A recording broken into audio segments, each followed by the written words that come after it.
जय हिंद दोस्तों। उपचुनाव का माहौल, इसी के साथ में शादियों का माहौल है। आप सभी को पता है, आप सभी मुझे पता है, सभी बिजी होंगे। लेकिन हम काफ़ी समय से महिला आरक्षण के खिलाफ आवाज़ उठाते आ रहे थे और पिछला 5 महीने हमने सिर्फ महिला आरक्षण को दिए। हर जगह आपको बुलाया, आप उपस्थित नहीं हो पाए। मैं कहूँ कि काफ़ी बार, जैसे जयपुर में प्रदर्शन किया, काफ़ी बार वहाँ बुलाया, कई युवा साथी आते हैं। मतलब मैं कहूँ कि मैक्सिमम लोग नहीं आते हैं। इस मैक्सिमम लोगों का नहीं आने का कारण मुझे आज तक पता नहीं है। या तो हमारी आवाज़ उन तक पहुँच नहीं पा रही है, या फिर कोई और रीज़न है, या फिर वो सीरियस नहीं है किसी चीज़ को लेकर।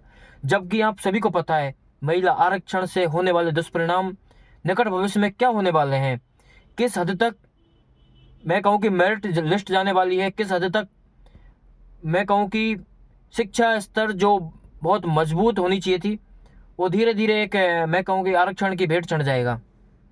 तो साथियों, जब हमने 5 महीने पिछले दे चुके हैं, तो मैंने अभी परसों के दिन एक वीडियो डाली थी, उसमें मैंने आप सभी को बताया था, आप यदि 1000 कमेंट कर दोगे, अपना नाम मोबाइल नंबर लिख कर और कमेंट कर दोगे वीडियो के अंतर्गत, 1000 संख्या होते ही हम दोबारा से जयपुर में परमिशन लेने की मेरी जिम्मेदारी है खुद की। मैं आपको खुले मंच के साथ कह सकता हूँ।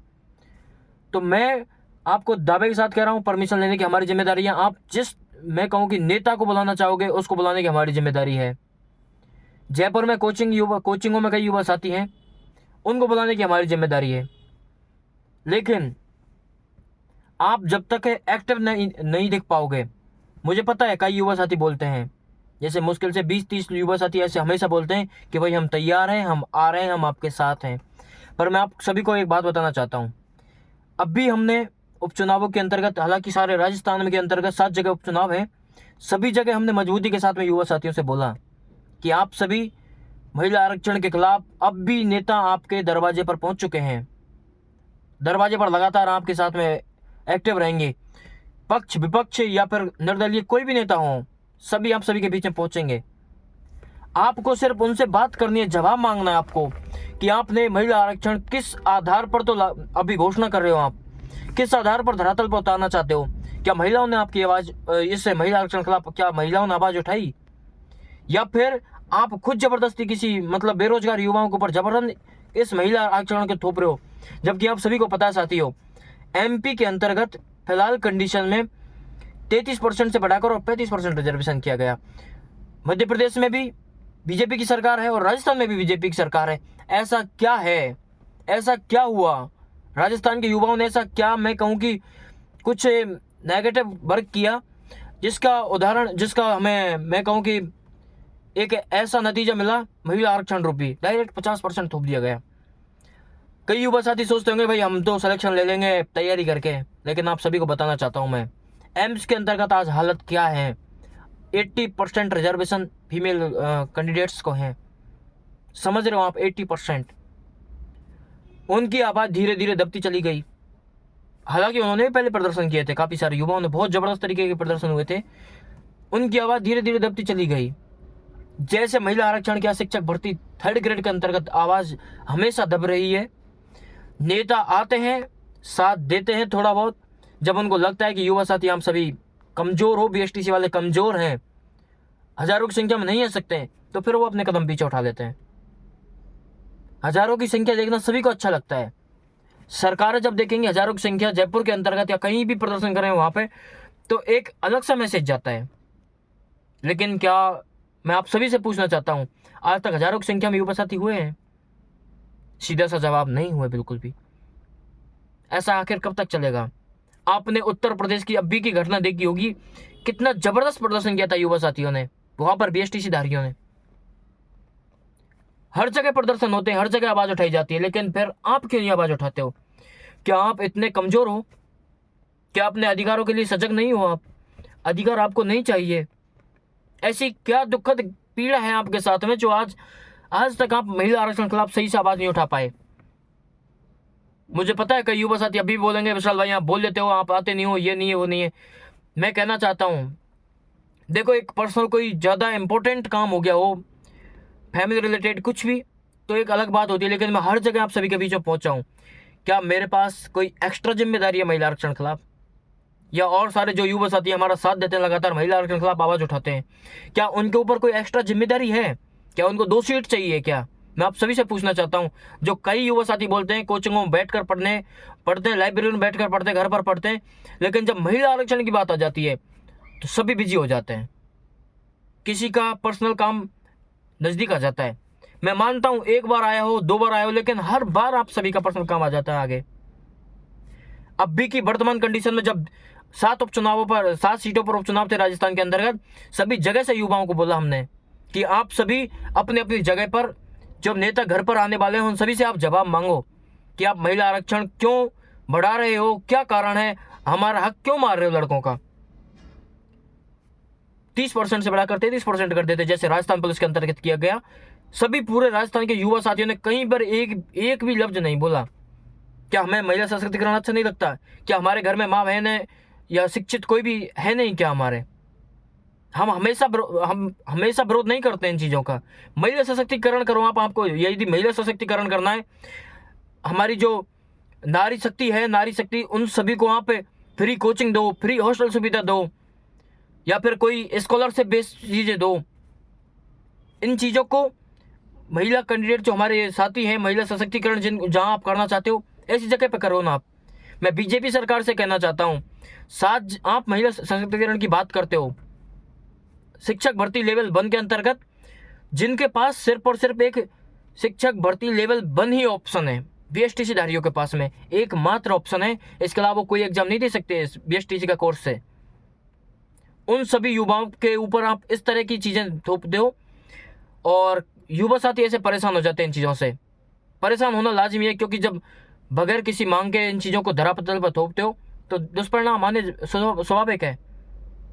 अब मैं आप सभी से कहना चाहता हूं, अभी तक आपने जैसे हमने उपचुनावों में 7 सीटों पर बोला आप सभी से, आपने किसी भी युवा साथियों ने कहीं भी जाके नहीं पहुंचा। हालांकि मुश्किल से 25-30 एक युवा साथी हमारे साथ दौसा पहुंचे।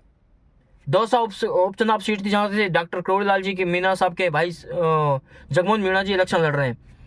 वहाँ पर सारे मंत्री, जितने भी मंत्री कंप्लीट सीएम साहब, उप मुख्यमंत्री जो भी हैं, सभी वहाँ पे पहुँचे थे।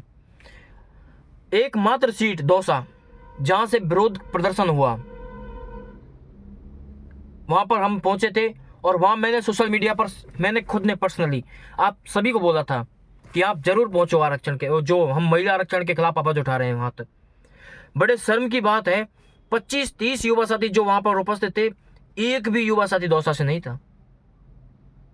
बहुत दूर दूर से युवा साथी वहां पहुंचे, कई बीकानेर से, नागौर, सीकर, झुंझुनू, बहुत सारे जगहों से युवा साथी पहुंचे, डूंगरपुर तक के साथी थे वहां पे।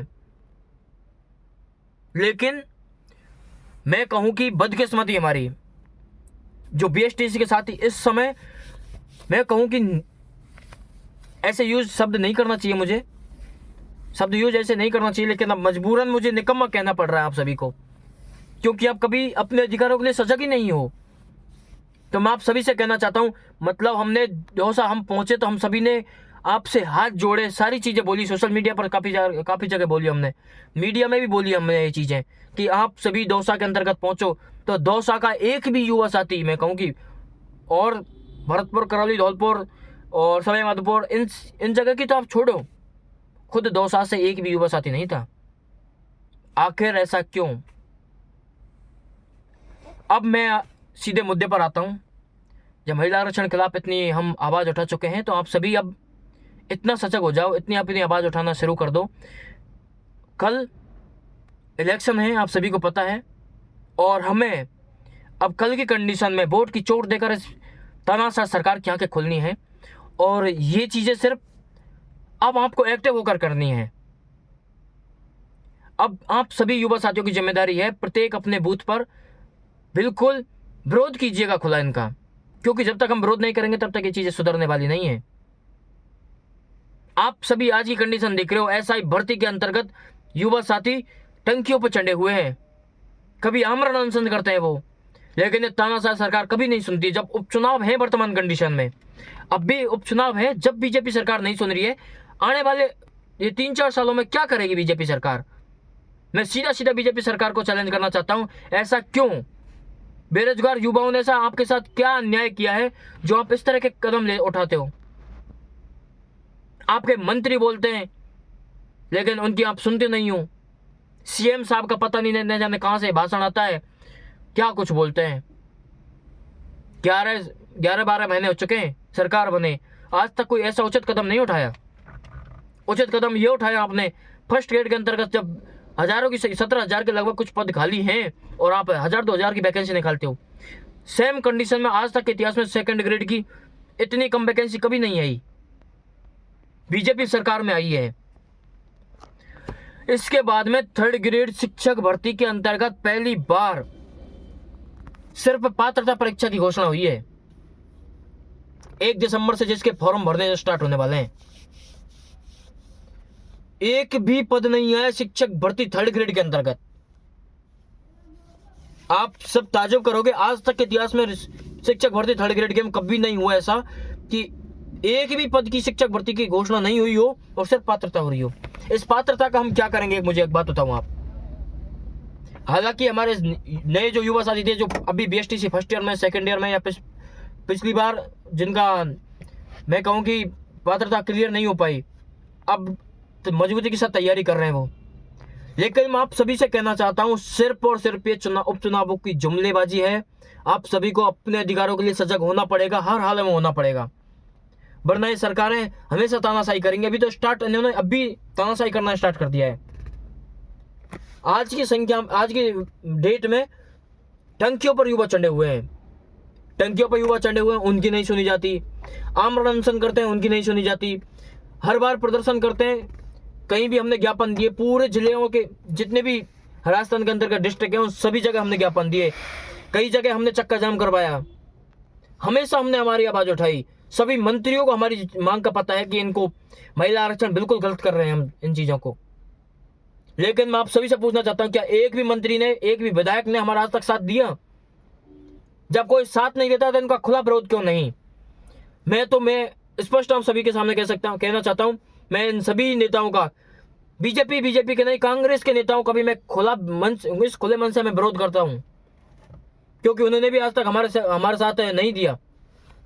क्यों नहीं दिया, इसका कारण आप सभी को पता है, उन्हें सिर्फ वोट बैंक साधना है। हमेशा ये चीजें नहीं सही जाती है, और आप ऐसे हो चुके हो कि कोई भी युवा साथी आप आगे नहीं आना चाहता इन चीजों के अंतर्गत। जब आप सभी को पता है महिला आरक्षण एक बिल्कुल युवा साथियों को परेशान करने वाला एक जुमलेबाजी है, तो आप सभी सजग क्यों नहीं हो? आप क्यों हमारा साथ नहीं देना चाहते हो? हमें बार बार ये चीजें बोलनी पड़ती हैं आप सभी से। मुझे पता है बीएसटीसी फर्स्ट ईयर और सेकंड ईयर के एग्जाम है फिलहाल कंडीशन में। फर्स्ट ईयर की 22 तारीख से एग्जाम है, अभी कॉलेजों में बिजी हो आप सभी, लेकिन आप साथ कब दोगे? कई युवा साथी बोलते हैं जयपुर के अंतर्गत परमिशन लेके आंदोलन करो। मैं आप सभी को कहना चाहता हूं, हम कल की जाए परमिशन लेके आ जाएं, कौन युवा साथी आएगा उसमें? हमें विश्वास ही नहीं होता अब तो, क्योंकि मुश्किल से वही 20-25 युवा साथी जो पिछले 5 महीने से हमारा साथ दे रहे हैं लगातार, वही हर जगह पहुंचते हैं। फिर आप कमेंट करके बोलते विशाल भाई हम तो आप के भरोसे हैं। हम किस पर भरोसा करें? मुझे एक बात बताऊं, आप हर जगह हम प्रदर्शन करते हैं, हर जगह हम बुलाते हैं आप सभी को। कई युवा साथी बोलते होंगे ना, क्यों विशाल भाई आप ऐसे बोल देते हो? आपको मैं एक बात बोलना चाहता हूं, अभी मैंने दौसा की बोला आप सभी से पिछले 3-4 दिन पहले कि आप दौसा पहुंचो। कौन पहुंचा? क्यों नहीं पहुंचे आप सभी? क्या दिवाली सिर्फ आपको मनानी थी? और दिवाली तो मन गई थी। 4 तारीख को आपका ऐसा क्या काम था जो रुक गए आप सभी? क्यों अपनी आवाज उठाना नहीं चाहते हो?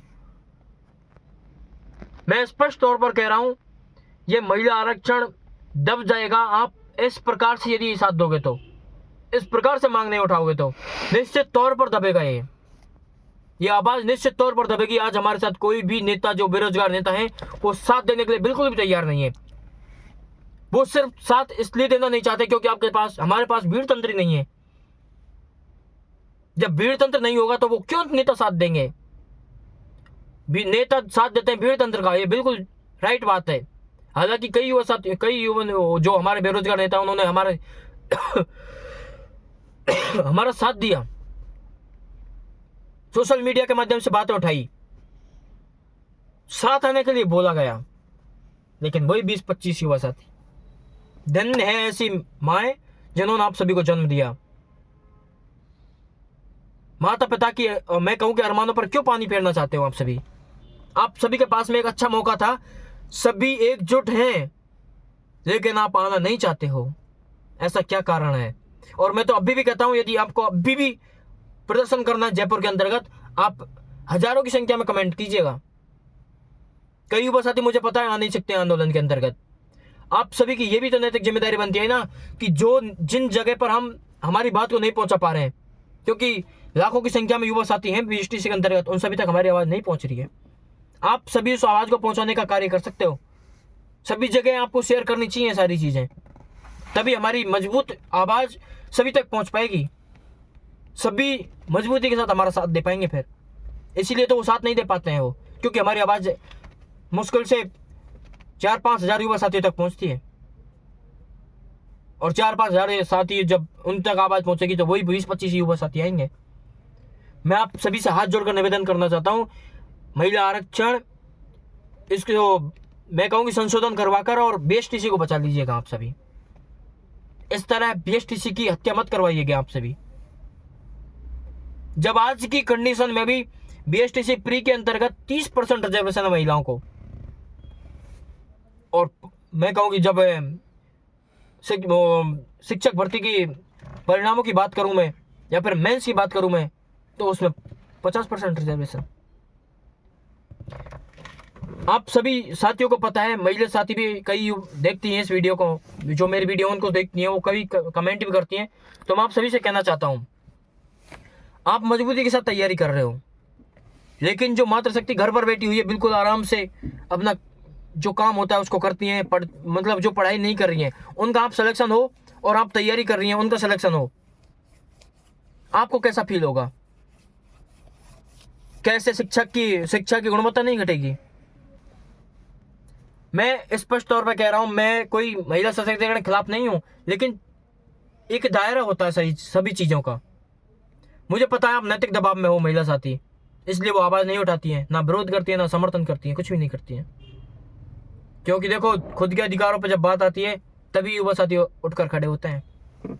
तो मैं आप सभी से कहना चाहता हूं, यदि कल इलेक्शन है, उपचुनाव है, आप सभी वोट की चोट दें और हमारा सपोर्ट करें, और मिलते हैं फिर कल के इलेक्शन में। आप सभी इन बीजेपी सरकार या फिर तानाशाह सरकारों को आप वोट की चोट देकर और इनका बहिष्कार कीजिएगा, तब जाके इनको कुछ समझ में आएगा। धन्यवाद।